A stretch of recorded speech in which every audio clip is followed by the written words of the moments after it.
पता नहीं किस जन्म की दुश्मनी निकाल रही है मुझसे। ऐसी छुई मुई बनकर बैठी रहती है जैसे मेरे आने से पहले 8-10 नौकर जाकर आगे पीछे फिरते रहते थे। थोड़ा बहुत हाथ पैर हिलाने से कौन सा शरीर घिस जाएगा इनका। सब कुछ मेरे भरोसे छोड़कर बैठ जाएंगे। बाहर से थक कर आओ और फिर घर में आते ही रसोई में लग जाओ। वंदना खींचते हुए अपना सारा गुस्सा रसोई में बर्तनों पर निकाल रही थी। ऐसा नहीं था कि उसकी सास रुक्मणी जी को बहू के बड़बड़ाने का भान नहीं था, लेकिन वो भी ठिठाई पर थी। बहू की बड़बड़ाहट को एक कान से सुनकर दूसरे कान से निकाल रही थी। वंदना एक पढ़ी लिखी लड़की थी। उसका सपना था कि वो अपने पैरों पर खड़ी होगी। उसने नौकरी के लिए कई जगह आवेदन भी दे रखा था। इस बीच जब उसके लिए अनिकेत का रिश्ता आया तो उसने साफ साफ कह दिया कि वो शादी इस शर्त पर करेगी कि शादी के बाद उसे अच्छी नौकरी मिली तो कोई उसे नौकरी करने से नहीं रोकेगा। आखिर इतना पढ़ने लिखने के बाद वो घर पर नहीं बैठ सकती। अनिकेत और उसके घर वालों को इस बात से कोई आपत्ति नहीं थी कि उनकी बहू नौकरी करेगी, इसलिए दोनों तरफ से खुशी खुशी ये रिश्ता हो गया। शादी के कुछ दिनों बाद ही वंदना का ज्वाइनिंग लेटर आ गया। जिस दिन वंदना ने अपने ससुराल वालों से कहा था कि वो अब नौकरी करेगी तो उसकी सास रुक्मणी जी ने सारे परिवार के सामने कह दिया था, बहू नौकरी करे इससे मुझे कोई आपत्ति नहीं है। मैं ये भी नहीं कहूँगी कि वो पहले सारे घर का काम करे फिर नौकरी पर जाए, लेकिन मैं भी अब पहले की तरह पूरा घर नहीं संभाल सकती। मुझे सब कुछ मंजूर है, लेकिन मुझसे ये उम्मीद मत करना कि मैं बहू को रोटियां बनाकर खिलाऊंगी।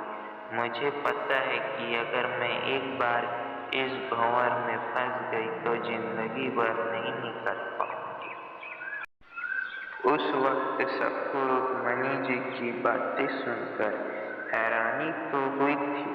उनके पति ने तो ये भी कहा कि मुझे नहीं पता था कि मेरी सीधी सरल पत्नी भी सास बनते ही अपना रूप बदल देगी। लेकिन इन सब बातों का रुक्मणी जी पर कोई असर नहीं हुआ। वो तो अपनी जिद पर अड़ी थी। खैर वंदना को तो नौकरी करनी ही थी, क्योंकि घर के थोड़े से काम के लिए वो अपनी इतनी अच्छी नौकरी तो नहीं छोड़ सकती थी। वहीं उसके पति और ससुर जी ने भी नौकरी की इजाजत दे दी थी, तो वो फिर कहाँ रुकने वाली थी। इस समस्या का ये हल निकाला गया कि घर के कामों के लिए एक काम वाली और खाना बनाने के लिए कुक रख ली गई। खाना बनाने वाली सुबह और शाम का खाना बनाकर चली जाती। वंदना का काम था ऑफिस से आकर बस खाना परोसना। यूं ही दिन निकल रहे थे। वंदना की शादी को 2 साल हो चुके थे। अब तो वंदना और बाकी सब घर वालों को इस रूटीन की आदत हो गई थी, लेकिन मुश्किल तो तब होती थी जब कभी खाना बनाने वाली छुट्टी ले लेती थी। ऐसे ही कुछ इन 2 दिनों से हो रहा था, जिस कारण से वंदना खींची हुई थी।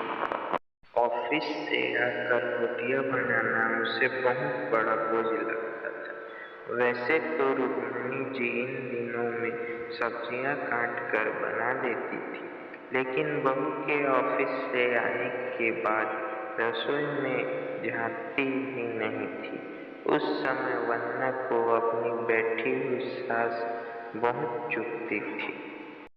वो बड़बड़ाती रहती और रोटियां बनाती रहती। बाद में अपनी माँ से फोन पर भर भर कर शिकायत करती, जिसके बाद उसे थोड़ा सा सुकून मिलता था।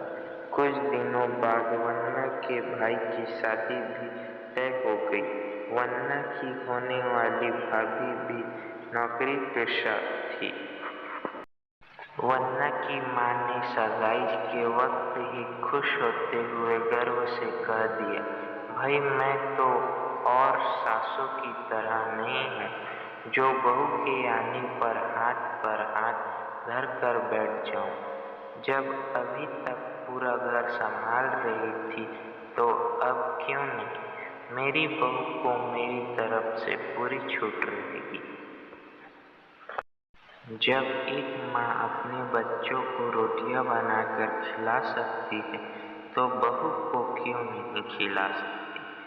बहू तुम निश्चित होकर नौकरी करना, रसोई में संभाल लूंगी। वन्ना की माँ के उच्च विचार सुनकर उसकी होने वाली भाभी का पूरा परिवार और खुद वन्ना भी गदगद हो गई। वाह माँ, आप कितने बड़े दिल की हैं। काश मेरी सास भी आपकी तरह होती, लेकिन मेरी किस्मत में ये सुख कहाँ। मेरी सास को तो बस हुक्म चलाना आता है।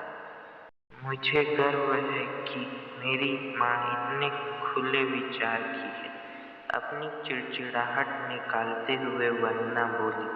कुछ दिनों में ही वन्ना के भाई की शादी हो गई और कुछ दिनों बाद ही वन्ना की भाभी ने अपनी नौकरी ज्वाइन कर ली। वन्ना की माँ भी अपनी बहू को हथेलियों पर रखती थी। सुबह का नाश्ता, टिफिन, फिर रात का खाना भी तैयार रखती थी। अपने हाथों से परोस कर सबको खाना खिलाती थी। उनकी बहू भी मम्मी जी करती हुई अपनी पसंद नापसंद बताती रहती थी, जिसे वन्ना की माँ बड़े चाव से पूरा करने में लगी रहती थी। खुशी खुशी दिन बीत रहे थे, लेकिन ये प्रक्रिया धीरे धीरे अब उदासीनता में बदल रही थी। वन्ना की भाभी को अब कुछ भी न करने की आदत पड़ गई थी। एक दिन जब वन्ना फोन पर अपनी माँ से बात कर रही थी तो उसकी माँ बस रो पड़ी। बेटा, मैं इतना करती हूँ तेरी भाभी के लिए, फिर भी उसे मेरी कद्र नहीं। अरे मेरी दी हुई छूट अब मुझ पर ही भारी पड़ने लगी है। क्या हुआ माँ, आप ऐसा क्यों बोल रही हैं? आप तो भाभी का मुझसे भी ज्यादा ध्यान रखती हैं। क्या भाभी ने आपसे कुछ कहा है? वन्ना बेचैन होते हुए पूछने लगी। कुछ क्या बेटा, अब तो सब कुछ वो मुझे ही कहती है। ऑफिस से आने के बाद एक गिलास पानी के लिए भी मुझे आवाज देती। नाश्ते में थोड़ी देर हो जाए तो मदद करने के बजाय गुस्सा होकर यूं ही बिना खाए चली जाती। आखिर मेरा भी कुछ आत्मसम्मान है या नहीं? मैं तो उसके लिए बस काम वाली बनकर रह गई हूँ। माँ, ये तो बहुत गलत बात है।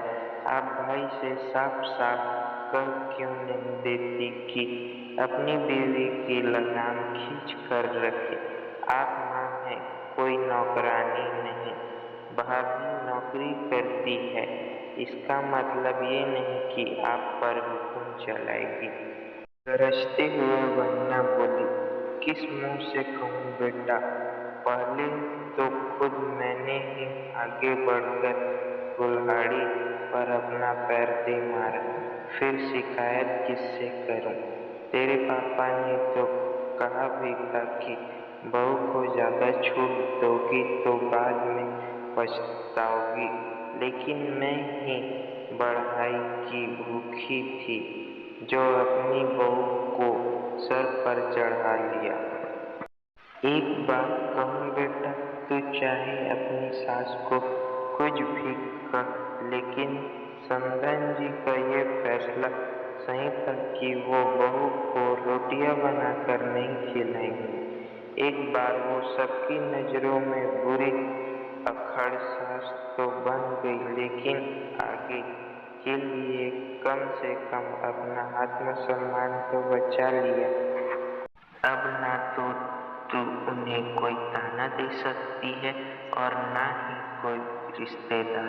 काश मैंने भी शुरू से ही ये घर गृहस्थी की पूरी जिम्मेदारी अपने सिर पर लेने से इनकार कर दिया होता, तो आज मेरा ये हाल न होता।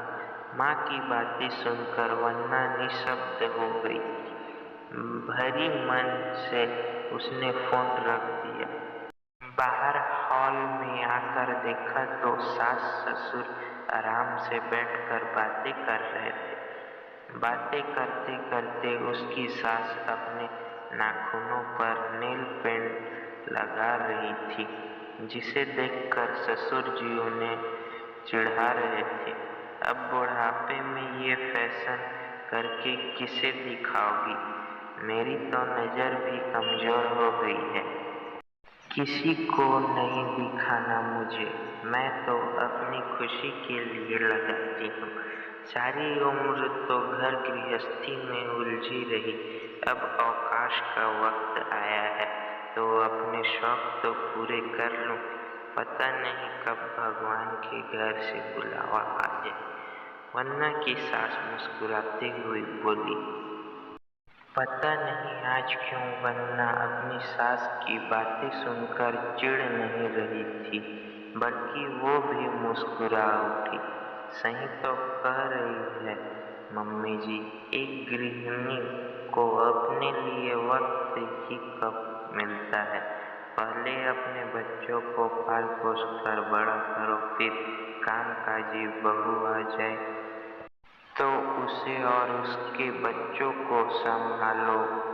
काश मेरी माँ ने भी मेरी सास की तरह पहले ही कह दिया होता कि बहू को रोटियां बनाकर नहीं खिला सकती।